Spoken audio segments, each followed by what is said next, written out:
Welcome to Market Lens. I'm Daniel Reed. Over the past month, the stock market has been going up, even though the news cycle has been full of tension in the Middle East.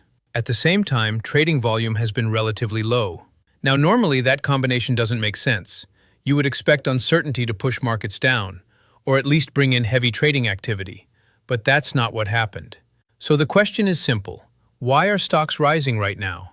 And the answer comes down to a few key forces working together. First, and most importantly, earnings. The market is being supported by strong corporate earnings, especially from large technology companies. Even with geopolitical tension in the background, companies are still reporting solid results. They're beating expectations. They're maintaining margins. And in some cases, they're raising guidance. That gives investors a reason to stay invested. Because at the end of the day, stocks follow profits more than headlines. If profits are strong, the market can keep moving higher, even in an uncertain environment. Second, positioning.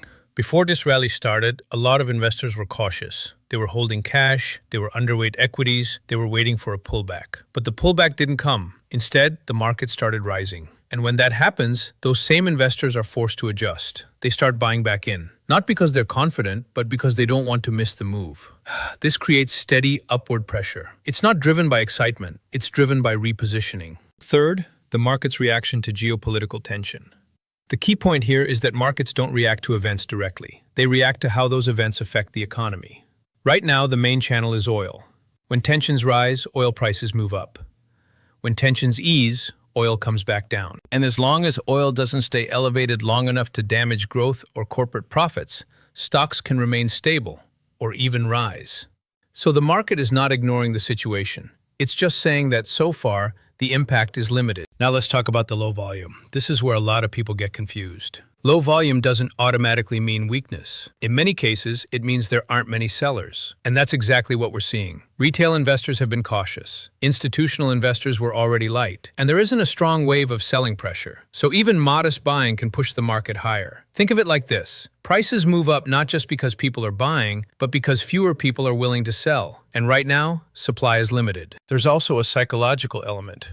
Markets often rise when sentiment is uncertain. This is sometimes called climbing a wall of worry. When investors are nervous, they don't go all in. They stay cautious. And that leaves room for the market to keep moving higher over time. Ironically, a market that feels uncomfortable can still trend upward. So when you put it all together, this rally starts to make sense. Strong earnings are supporting valuations. Underinvested investors are slowly buying back in. Geopolitical risk hasn't translated into major economic damage. And low volume reflects a lack of selling pressure, not a lack of strength. Now, that doesn't mean this will continue forever. There are clear risks. If oil prices spike and stay high, that could pressure inflation and margins. If earnings start to weaken, that removes a key pillar of support. And if interest rates move higher unexpectedly, that can change how investors value stocks. But for now, the market is following the data in front of it. And that data is still strong enough to support higher prices. So the next time you see the market going up while the news looks negative, just remember this. The market is not reacting to headlines. It's reacting to what actually changes the numbers. And right now, those numbers are still holding up.